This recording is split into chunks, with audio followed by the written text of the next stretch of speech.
नमस्कार दोस्तों, YouTube की चैनल में अच्छा आप लोगों का स्वागत करता हूं। आज साइंस का एक छोटा सा टॉपिक लेकर आया हूं जिसमें औसतन 35-36 क्वेश्चंस हैं। चलिए, और बेहतरीन क्वेश्चन है, प्राय एग्जाम्स में देखे जाते हैं, चाहे बिहार का हो या अदर स्टेट्स का हो। चलिए, सबसे पहला क्वेश्चन है आपका, एवोगाड्रो संख्या का मान क्या होता है। तो एवोगाड्रो संख्या का मान जो होता है 6.023 गुना 10⁻23 होता है दोस्तों। इसी को हम लोग जो है एक मोल भी कहते हैं। अगर इसी का कॉन्सेप्ट अगर आपसे पूछा जाए कि मोल का कॉन्सेप्ट क्या होता है, तो एक मोल जो होता है, एक मोल इजकल टू जो होता है वह जो होता है 6.023 गुना 10⁻23 होता है, ठीक। और अगर आयतन में बोला जाएगा तो यही जो है एवोगाड्रो संख्या का मान जो है 22.4 लीटर हो जाता है, ठीक। तो इसका आंसर क्या हो जाएगा, बी हो जाएगा। दूसरा क्वेश्चन है, दूरी मापने की सबसे बड़ी यूनिट क्या है। तो देखिए दोस्तों, दूरी मापने की सबसे बड़ी यूनिट जो होती है पारसेक होती है, ठीक है। क्या होती है, पारसेक होती है। क्योंकि एक पारसेक इजकल टू जो होता है, एक parsec is equal to 3.26 light year होता है, मतलब प्रकाश वर्ष होता है, ठीक। तो इसमें देखिएगा तो आपका आंसर इसका क्या हो जाएगा, पारसेक हो जाएगा।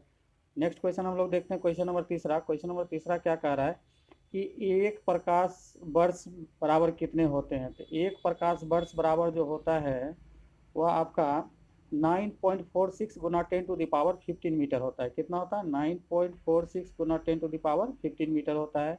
या इसे अगर राउंड में अगर 10 मान लिया जाए तो इक्विवेलेंट यही होता है 10 पे पावर कितना के 16 मीटर के बराबर होता है। या इसको किलोमीटर में कन्वर्ट कर देगा, 1000 से डिवाइड कर दीजिएगा तो यही हो जाएगा 9.46 गुना 1000 से जब डिवाइड करिएगा 3 जीरो इसका खत्म हो जाएगा तो हो जाएगा कितना, 12 किलोमीटर पर किलोमीटर हो जाएगा, ठीक ना दोस्तों। तो इसका आंसर क्या हो जाएगा, बी हो जाएगा। नेक्स्ट हम लोग चौथा क्वेश्चन देखते हैं, कह रहा है कि एक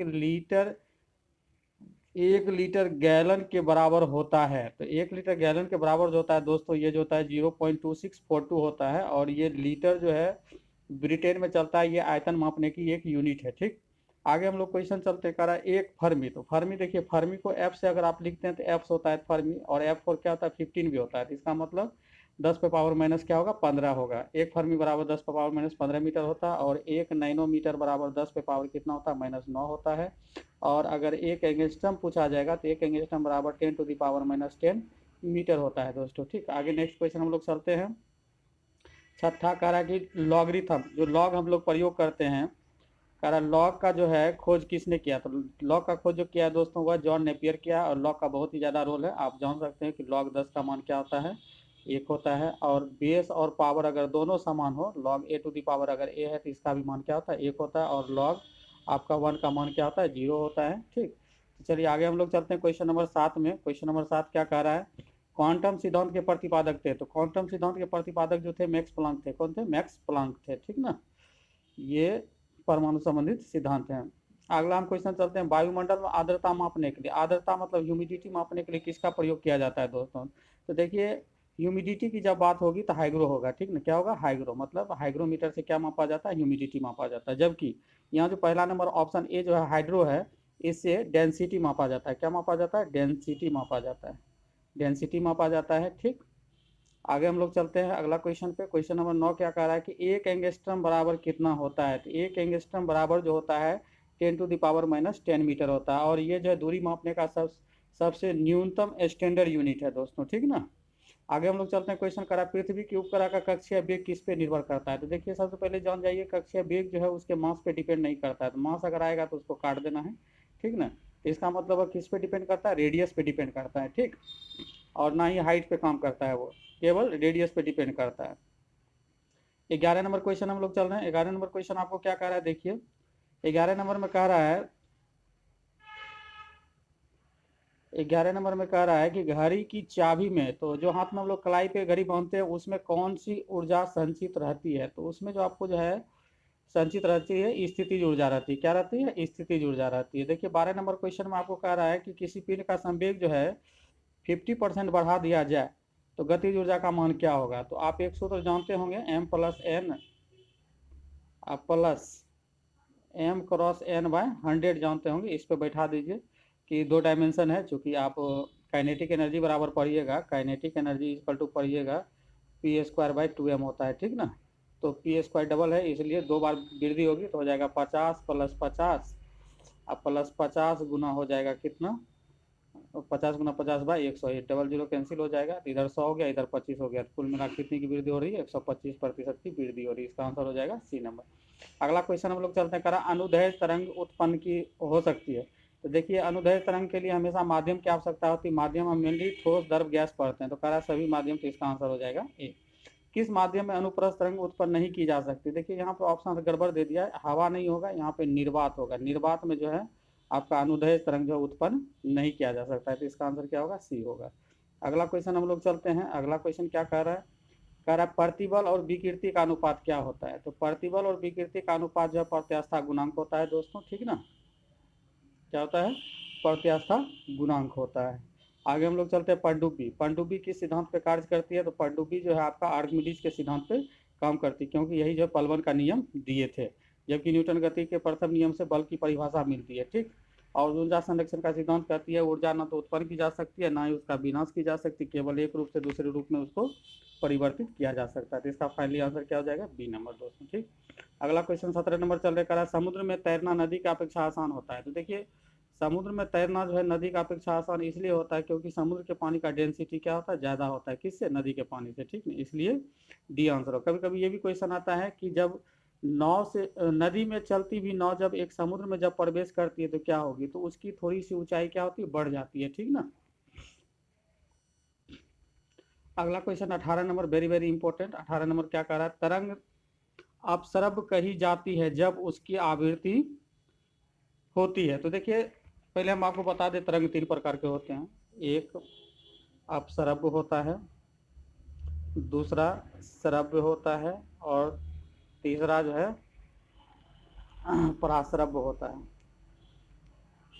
ठीक। तो अपसरब किसे कहते हैं, जिसका हटज, जिसकी सीमा जो है 20 HZ से कम होती है उसे अपसरब कहते हैं, तो इसका आंसर क्या हो जाएगा, डी।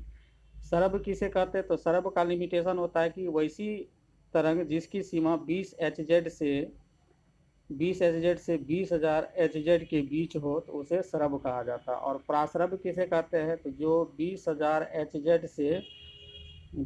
HZ से ऊपर होता है उसे हम लोग प्रासरब कहते हैं, ठीक ना। आगे हम लोग चलते हैं 19 नंबर, करा कि यदि तरंग की लंबाई का मान आधा कर दिया जाए तो ध्वनि का वेग क्या होगा, तो v बराबर n लेमडा होता है, और करा लेमडा को अगर आधा कर देंगे तो क्या होगा, तो लेमडा का आधा कीजिएगा तो वेग भी आधा हो जाएगा, इसका आंसर हो जाएगा ए, ठीक ना। अगला क्वेश्चन करा ध्वनि तरंग होती है, तो ध्वनि तरंग अभी तुरंत बोले हैं दोस्तों, ये क्या होता है, अनुदैर्ध्य होता है, तो इसका आंसर क्या हो जाएगा, ए नंबर हो जाएगा, क्या हो जाएगा इसका, ए हो जाएगा। करा गोलीय दर्पण की वक्रता त्रिज्या, गोलीय दर्पण की फोकस दूरी एफ के बारे में बताना है, एफ जो है उसकी वक्रता त्रिज्या, तो आप लोग 10th में पढ़े होंगे कि एफ बराबर क्या होता है, r/2 होता है, तो वक्रता त्रिज्या की क्या होती है, आधी होती है, तो इसका आंसर हो जाएगा ए। अगला क्वेश्चन हम लोग चलते हैं, अगला क्वेश्चन कह रहा है कि उत्तल दर्पण से बना प्रतिबिंब होता है, तो उत्तल दर्पण से, देखिए बहुत अच्छा क्वेश्चन है, उत्तल दर्पण से बना प्रतिबिंब जो होता है क्या होता है, काल्पनिक होता है, और क्या होता है, सीधा होता है, जबकि अवतल में दोनों प्रकार का होता है। अवतल में जो है काल्पनिक भी एक कंडीशन में बनता है और वास्तविक भी बनता है, ठीक ना, दोनों प्रकार का बनता है, और अवतल में जो है सीधा के साथ साथ उल्टा भी बनता है, दोनों तरह का, मतलब दोनों तरह का प्रतिबिंब की कल्पना किसमें होती है, अवतल दर्पण में होती है, ठीक ना। अगला क्वेश्चन 23 नंबर का रहा, प्रकाश तरंग उदाहरण है, तो प्रकाश तरंग जो उदाहरण है विद्युत चुंबकीय तरंग का है, किसका उदाहरण है, विद्युत चुंबकीय, और सभी विद्युत चुंबकीय तरंग का वेग जो होता है 3 गुना 10⁸ मीटर पर सेकेंड होता है, कितना होता है, 3 गुना 10⁸ मीटर पर सेकेंड होता है। अगला क्वेश्चन हम लोग चलते हैं 24 नंबर, कह रहा है फोटोग्राफिक कैमरे का अभिदृश्यक लेंस क्या होता है, कौन सा होता है, तो अभी देखिए लेंस की जब भी बात आएगी तो उत्तर लेंस हमेशा हमारी है, ठीक ना, इसका आंसर क्या होगा, बी होगा। ई बराबर mc² में किसने प्रतिपादित किया, देखिए ई बराबर मतलब ई फॉर एनर्जी होता है, एम फॉर मास होता है, सी फॉर लाइट ऑफ वेलोसिटी होता है, ठीक ना, तो ई बराबर mc² जो दिए थे आइंस्टीन दिए थे, ठीक ना। अगला क्वेश्चन है 26 नंबर, वेरी वेरी इंपॉर्टेंट, कह रहा है कि थोरियम का नाभिक किस में बदला जा सकता है, तो देखिए ये थोरियम जो है, थोरियम हो गया, यूरेनियम हो गया, प्लूटोनियम हो गया, रेडियम हो गया, पोलोनियम हो गया, ये सभी जो है रेडियो एक्टिव एलिमेंट है, ठीक ना। तो मगर कह रहा है थोरियम किस में परिवर्तित किया जा सकता है, तो थोरियम जो आपका प्लूटोनियम में परिवर्तित किया जाएगा, लेकिन आपसे पूछा जाएगा कि प्रत्येक रेडियो एक्टिव एलिमेंट अंतिम रूप से किस में कन्वर्ट होती है, तो अंतिम रूप से वो हमेशा सीसा में कन्वर्ट होती है, किस में कन्वर्ट होती है, सीसा में। अगला क्वेश्चन है फ्यूज तार। आप लोग घर में प्रायः देखते होंगे, बिजली बोर्ड में लगा रहता है। फ्यूज तार जो बना होता है उसका नेचर कैसा होना चाहिए? तो उसका नेचर जो है निम्न गलनांक होना चाहिए, इसलिए कि ज़्यादा जब विद्युत धारा बढ़ेगी तो वो सडनली गल जाए और सभी उपकरणों को क्या कर ले, बचा ले। ठीक है, तो इसका आंसर क्या हो जाएगा? बी हो जाएगा। अगला क्वेश्चन है निम्न विद्युत चुंबकीय तरंगों में किसकी आवृत्ति अधिकतम होती है? तो देखिए, आप जब प्रिज्म से वीवीओर पढ़िएगा, VIBGYOR, तो रेड के नीचे जो वेव होता है उसे अवरक्त किरण कहा जाता है, जिसका कि तरंग दैर्ध्य क्या होता है? अधिक होता है। तो इसका मतलब यहाँ पे आंसर क्या हो जाएगा? D number. अगला क्वेश्चन है ऊर्जा का क्षय कम होता है। तो ऊर्जा का क्षय जो कम होता है वो होता है आपका डिस्ट धारा में होता है। किसमें? डीसी करंट में होता है, डायरेक्ट करंट में। ठीक। अगला क्वेश्चन है ट्रांसफार्मर किस सिद्धांत? तो थोड़ा देखिए, ये ऑप्शन जो थोड़ा कंफ्यूजनल दिया है, क्या कि बहुत सारे किताब जो है अन्योन्य प्रेरण भी लिखता है और चुंबकीय प्रेरण भी लिखता है। ठीक ना। हालांकि यहाँ पर मेनली अगर आंसर दिया जाए इस कंडीशन में तो चुंबकीय प्रेरण के सिद्धांत पे जो है ट्रांसफार्मर कार्य करती है। अगला क्वेश्चन है घरेलू प्रकाश के लिए प्रयुक्त लैंप। घर में जो हम लोग लाइट लगाते हैं वो किस सीरीज में रहता है? तो वो हमेशा समांतर सीरीज। समांतर सीरीज का मतलब यही होता है, अगर आपका बोर्ड में सभी चीज़ का कनेक्शन किया हुआ तो एक स्विच ऑन करने या ऑफ करने के बाद जब एक ही सिस्टम बंद हो या चालू हो और बाकी किसी पे फर्क नहीं पड़े तो उसे समांतर क्रम कहा जाता है। ठीक ना। तो इसका आंसर क्या हो जाएगा? B number. 32 नंबर में चलते हैं। कह रहा क्वेश्चन कि ऊष्मा किस प्रक्रिया में सर्वाधिक तीव्र गति से स्थानांतरित होती है? तो ऊष्मा देखिए, आपको पता होगा सूर्य से किरण जो आती है वो आपको जो है विकिरण के माध्यम से आती है, तो सबसे ज्यादा जो स्थानांतरित होती है ऊर्जा वो आपको विकिरण से होता है। ठीक ना। अगला क्वेश्चन है 33 नंबर कि न्यूनतम संभव तापमान क्या है? तो वो -273 डिग्री सेल्सियस न्यूनतम, इससे नीचे तापमान नहीं जा सकती है। तो ये एक स्टैंडर्ड यूनिट है सबसे नीचे का। ठीक ना। अधिकतम कुछ भी हो सकता है।